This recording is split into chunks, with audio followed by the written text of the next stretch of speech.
Brought to you by My 11 Circle. Win first prize SUV car. Download the app now.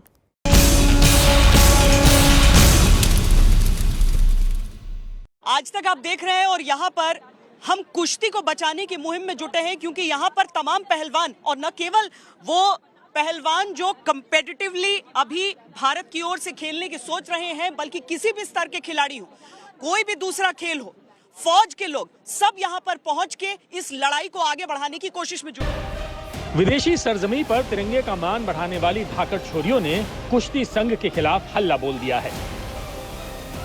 मैं बड़े शर्म के साथ मैं बोलना चाहूंगी कि हिंदुस्तान जैसे देश में अगर हम जैसी लड़कियों के साथ ऐसे होगा तो हिंदुस्तान में मैं सोच रही हूँ कि हिंदुस्तान में कोई भी नॉर्मल महिला किसी भी जगह पे सुरक्षित नहीं है। जो स्टेट की जो संघ है, कुश्ती संघ जो स्टेटों के हैं, उनमें भी सभी उन्हीं के लोग बैठे हैं जो उन्हीं के इशारे पे काम करते हैं। बस आश्वासन दिया गया है, लेकिन उस आश्वासन से हम खुश नहीं हैं। भारतीय पहलवान इनकलाब जिंदाबाद के नारों के साथ अपनी मांगों पर अड़े हुए हैं। दबंग छोरियों ने एक सुर में ऐलान कर दिया कि कुछ भी हो जाए, अब पीछे नहीं हटना। हमारा ये धरना जब तक चालू रहेगा, जब तक सब कुछ क्लियरिटी भी नहीं आ जाता, चाहे वो आज तक हो, कल हो या 10 दिन तक चले, पर हमें बबीता पे पूरा भरोसा है कि वो हमारा साथ दे के सरकार तक हमारी सारी मांगे जो है पूरी करवाए। ये बवाल इसलिए इतना बढ़ गया क्योंकि पहली बार किसी महिला पहलवान ने कुश्ती संघ के अध्यक्ष पर सीधा यौन शोषण का आरोप लगाया है। डेली होता है सर, डेली होता है सर। बहुत जब से अध्यक्ष जी को हम जानते हैं तब से हम यही कहानियां सुन रहे हैं, और मैं बता रही हूँ ना, यहाँ बैठी लड़कियों के साथ भी अगर हुआ है तो उनमें से कोई एक दो तो है ही। इस प्रदर्शन में कई इंटरनेशनल फेम के एथलीट शामिल हैं, इसलिए इंटरनेशनल मीडिया की नजरें भी जंतर मंतर पर लगातार बनी हुई हैं। विनेश फोगट के बाद आज रेसलर अंशु मलिक ने कुश्ती संघ के अध्यक्ष ब्रजभूषण शरण सिंह के खिलाफ गंभीर आरोप लगाए। लड़कियां ये बोल रही हैं कि हम कुश्ती लड़ने के बाद ये ऑफ टाइम हो रहा है, हम होटल में आ रहे हैं तो हम उस फ्लोर पे भी नहीं जा रहे हैं जहाँ पे प्रेसिडेंट सर का रूम था और जिस रूम के सामने लड़कियों के रूम थे। दंगल गर्ल बबीता फोगट भी प्रदर्शन कर रहे पहलवानों के समर्थन में जंतर मंतर पहुंची। ने भी कुश्ती के जो प्रेमी है, कुश्ती खिलाड़ी हैं, ये मेरी कुश्ती की जान है, यहाँ पे बैठे हैं, और इन सबके सपोर्ट में भी आज मैं कोशिश करूंगी कि इनकी समस्या का मैं समाधान जरूर निकलवा दूं। ये मैंने इनको विश्वास भी दिलाया है कि हमारी सरकार आपके साथ है। आज पहलवानों और खेल मंत्रालय के बीच अहम बैठक हुई, जिसमें जांच के बाद कार्रवाई का भरोसा दिया गया। इस बीच वो खबर भी आ गई जिसका इंतजार था कि ब्रजभूषण सिंह अपने पद से इस्तीफा दे सकते हैं। 22 जनवरी को बृजभूषण शरण सिंह इस्तीफा दे सकते हैं। 22 जनवरी वो तारीख है जब बृजभूषण इस्तीफा दे सकते हैं। वही लड़ाई यहाँ पर सब लड़ रहे हैं, वही लड़ाई यहाँ पर लड़ी जा रही है, और 22 तारीख बताई जा रही है वो तिथि जब हो सकता है बृजभूषण का इस्तीफा हो जाए। देखिए, बात यही की जा रही है कि जब तक इस्तीफा नहीं होगा जांच कैसे होगी। अगर एक व्यक्ति एक पद पर बैठा है विक्रांत, तो जांच कैसे निष्पक्ष? ये मांग तो कल ही थी ना कि आप पेंडिंग इन्वेस्टिगेशन सस्पेंड कर दें, लेकिन अगर इस्तीफे की बात हो रही है, इस्तीफे का मतलब है कि जो इनकी मुहिम थी, जो इनका कैंपेन था, वो सही रास्ते पर है और सक्सेसफुल है। विनेश फोगाट ने प्रेस कॉन्फ्रेंस कर कहा कि उनके पास पूरे सबूत हैं, लेकिन वो अभी सार्वजनिक नहीं कर सकती। हमारी जान को भी खतरा है। हम कल रात को भी अगर हम गए हैं तो भी हमें डर है कि रात को कौन लोग हमारे साथ आएंगे, कौन हमारे साथ क्या करेगा। आप सोचिए, हमने पुलिस का प्रोटेक्शन नहीं लिया, इतने आत्मसम्मान के साथ हम चल रहे हैं क्योंकि हमें पता है हम सच बोल रहे हैं। सरकार पूरे मामले पर अपनी नजरें बनाए हुए है, क्योंकि इन्हीं खिलाड़ियों ने हमेशा मेडल लाकर देश का सीना चौड़ा किया है। श्वेता सिंह और विक्रांत गुप्ता के साथ आशुतोष मिश्रा, दिल्ली, आज तक। लंबी लड़ाई है जिसकी शुरुआत जब हुई भी थी तो सबको मालूम था कि लड़ाई काफी लंबी हो सकती है। यहाँ सभी चेहरों पर लेकिन शिकन नहीं देखेंगे आप, चाहे विनेश हो, चाहे संगीता हो, चाहे बजरंग हो, चाहे साक्षी हो या फिर रवि। सारे खिलाड़ी देश के लिए पदक हासिल करते हैं, लड़ना जानते हैं, लेकिन थोड़ी सी इमोशनल आप दोनों मुझे दिख रही हैं। देखिए, अगर हमारी जो जूनियर लड़कियां हैं वो लड़कियों का मुद्दा है, इसलिए हम लड़कियां आई हैं। अदरवाइज तो हमारे जो मेल रेसलर है वही संभाल लेते, सबको देख लेते। हम लड़कियां इसलिए आई हैं क्योंकि हम लोगों ने इनको कभी सामने नहीं बताया, क्योंकि एक हम जिस एरिया से है, जिस कंट्री से है, उसमें शर्म हया नाम की कोई चीज़ होती है, आत्मसम्मान नाम की कोई चीज़ है, उसको हम छिपा के रखना चाहते थे। लेकिन एक दिन ऐसा आ गया कि अभी की हर चीज़ की लिमिट पार हो गई है, ना लड़के, अब लड़ना जरूरी था। जो बातचीत हुई, ये बात रखी थी, जब आपको लगता है कि उस वक्त अगर सुन लिया जाता तो हालात इतने खराब ना होते? बिल्कुल। 2017 में मैंने फेडरेशन के खिलाफ में एक ट्वीट किया था, आप लोग अगर निकालेंगे मेरी ट्विटर से, उसी टाइम पे मेरे को अनडिसिप्लिन करके बैन कर दिया था। मैं अध्यक्ष जी के पास आई, अध्यक्ष जी ने एक दिन तो मेरे को बुलाया, उधर मेरे से बात की, मेरे को आंखें दिखा के डराया, जो भी उन्होंने मतलब बात क्या की वो डराना ही था।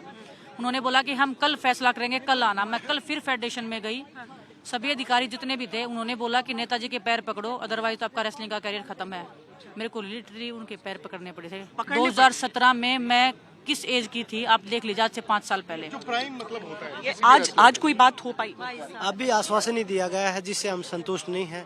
हम चाहते हैं जो ठोस कदम होगा तभी हम यहाँ से वापस जाएंगे, नहीं तो ये लड़ाई आप वाली बात है जो आप बोल रहे थे कि कितनी लंबी चलेगी, क्योंकि जब देश के लिए लड़ते हैं तब पीछे नहीं हटते। ये तो हमारे जो जिसने सब कुछ दिया है कुश्ती ने हमें, उसकी लड़ाई, उसके बचाव की लड़ाई है। तो आपको क्या कहा गया है और आपकी मांग क्या थी आज? हमारी मांग है फेडरेशन को खंडित किया जाए, जो स्टेटों की फेडरेशन बना रखी जिन्होंने अपने गुर्के बटा रखे उनको भी खंडित किया जाए। सारा का सारा पूरा सिस्टम भ्रष्ट हो रखा है सर। पूरे इंडिया की कुश्ती, तभी तो हम बोल रहे हैं कि पूरा इंडिया की कुश्ती खराब होगी, बिल्कुल खत्म होने के कगार पे है। ये सिर्फ फेडरेशन का नहीं था, हर स्टेट की कॉल, तभी तो सभी स्टेट से कॉल आ रही है लड़कियों की कि आप लोगों ने अच्छा किया दीदी, थैंक यू। हाँ, केरला से और महाराष्ट्र से कॉल आ रही है। केरला से पता नहीं कहाँ से नंबर निकाला है, वो लड़कियां खुश हो रही ये सब कह रहे हैं कि हरियाणा वर्सेस यूपी है, ये नहीं है। नहीं यूपी के रेसलर आ रहे हैं, यूपी के रेसलर आ रहे हैं, इधर आपसे दिखाते हैं। ओलंपियन है, यूपी से और भी खिलाड़ी हैं।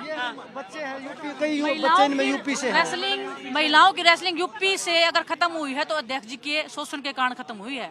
जो मेल रेसलर कुछ बचे हुए हैं, जो पहले के हैं, वही आए हुए हैं, नहीं तो हम महिलाओं को भी आगे ले आते। लेकिन वो उनके क्षेत्र में रहती हैं, उनके गढ़ में है, वहाँ गुंडागर्दी ज्यादा होती होगी, उनको डर ज्यादा होता होगा, इसलिए वो लड़कियां सामने नहीं आ रही हैं। लेकिन हम उम्मीद करते हैं, हमें पूरी आशा है, अगर ये आंदोलन लंबा चला तो अध्यक्ष जी के लिए खतरा बढ़ता जाएगा। देखिए ना, कहते हैं एक दिन का आप ट्रेनिंग अगर मिस करती हैं तो 9 दिन पीछे हो जाती हैं, तो ये तो पूरे देश का नुकसान हो रहा है यहाँ पर। बिल्कुल पूरे देश का। देखिए बिल्कुल देश के प्रधानमंत्री जी को सोचना चाहिए, देश के गृह मंत्री जी को इस पे एक्शन लेना चाहिए। हम तो उन्हीं की उम्मीद आस पे बैठे हैं, उन्हीं के पॉजिटिव व्यवहार के कारण हम आज यहाँ बैठे थे। अदरवाइज तो फिर हम सहते रहते, खिलाड़ी मर जाते, खिलाड़ी आते जाते, हम आए हैं, कल को कोई और आएगा, ये तो सिस्टम चलता रहता। हम इसी उम्मीद आस पे आए थे कि देश के प्रधानमंत्री जी हमें इतना मान सम्मान देते हैं, छोटी से छोटी बात हमारी सुनी जाती है। अगर हम इतने खिलाड़ी साथ में इकट्ठा होकर हमें नहीं लगता था कि 2 दिन भी पूरे पकड़ पाएंगे हम, लेकिन उससे पहले सोल्यूशन हो जाएगा। हम यही सोच के आए थे कि हमारा सोल्यूशन जल्दी हो जाएगा, क्योंकि आप देख सकते हो सब अपनी ट्रेनिंग छोड़ के बैठे हैं, और वैसे ही हमारे देश में मेडल्स ओलंपिक्स में इतने कम आते हैं, और ऊपर से सब जो अभी के बार के जो ओलंपिक्स आ रहा है पेरिस में, सब दावेदार यहाँ बैठे हैं। हिंदुस्तान के अब तक कुल हैं जिसमें से 7 रेसलिंग के हैं और 4 मेडल यहाँ पर बैठे हैं। बजरंग, आपने कहा कि सारे जो राज्य हैं उनके संग आपका रेसलिंग फेडरेशन ऑफ इंडिया, लेकिन आपने एक ऑल्टरनेटिव क्या दिया है? क्या आप एडहॉक कमेटी चाहते हैं? और अगर 22 तारीख को ये सब ना हो तो क्या होगा? देखिए, जब तक हमारे साथ न्याय नहीं होता, क्योंकि हमें प्रधानमंत्री जी ने हमेशा खिलाड़ियों को सम्मानित किया है, उनको बात हमेशा सुनी है, तो हमें पूरी उम्मीद है प्रधानमंत्री जी से भी, गृह मंत्री जी से भी और खेल मंत्री जी से भी, वो इस चीज़ का समाधान निकालेंगे।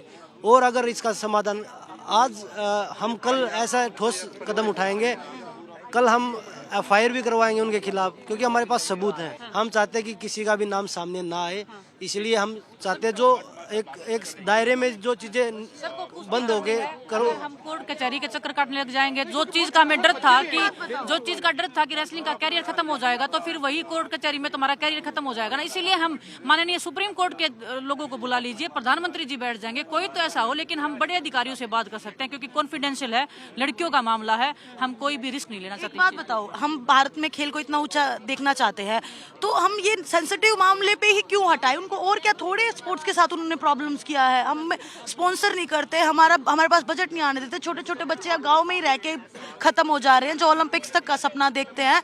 तो इतनी बड़ी बात आ गई कि एक सेंसिटिव मामले में ही वो हटेंगे, अदर देन दैट तो कोई प्रॉब्लम है ही नहीं।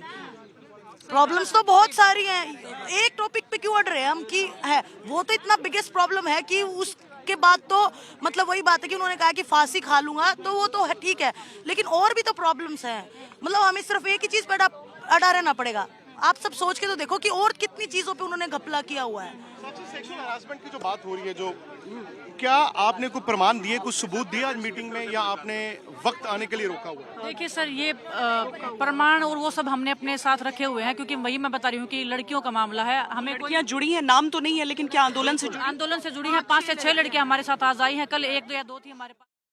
मेरे साथ जुड़िए मनाने के लिए क्रिकेट का सबसे बड़ा त्योहार। मैच से जुड़े आपके हर सवाल का हम देंगे जवाब। जानने के लिए हर update, live analysis, special interviews, download कीजिए स्पोर्ट्स तक ऐप।